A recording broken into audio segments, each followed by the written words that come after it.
2 Thessaloniciens, chapitre 2.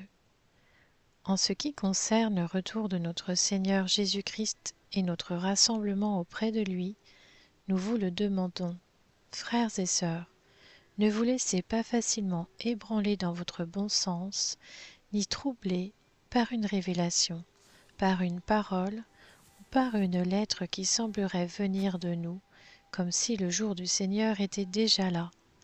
Que personne ne vous trompe d'aucune manière.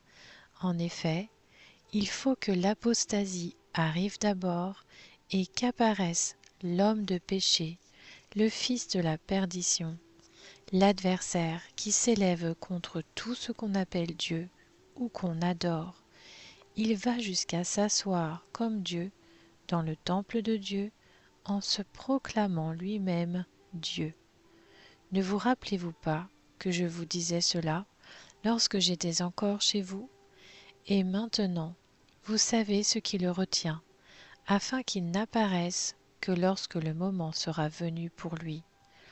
En effet, le mystère de l'impiété agit déjà. Il faut seulement que celui qui le retient encore ait disparu.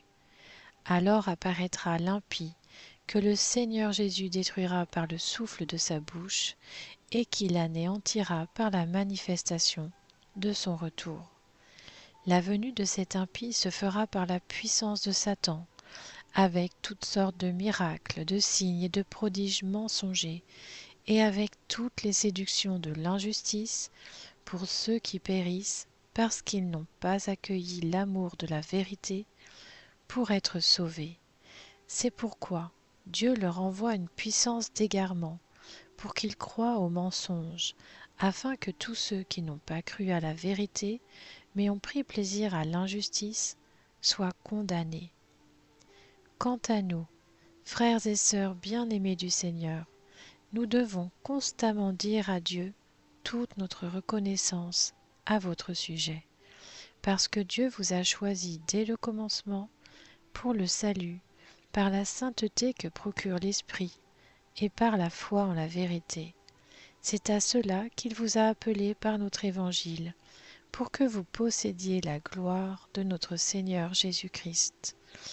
Ainsi donc, frères et sœurs, tenez ferme et retenez les enseignements que nous vous avons transmis, soit oralement, soit par notre lettre.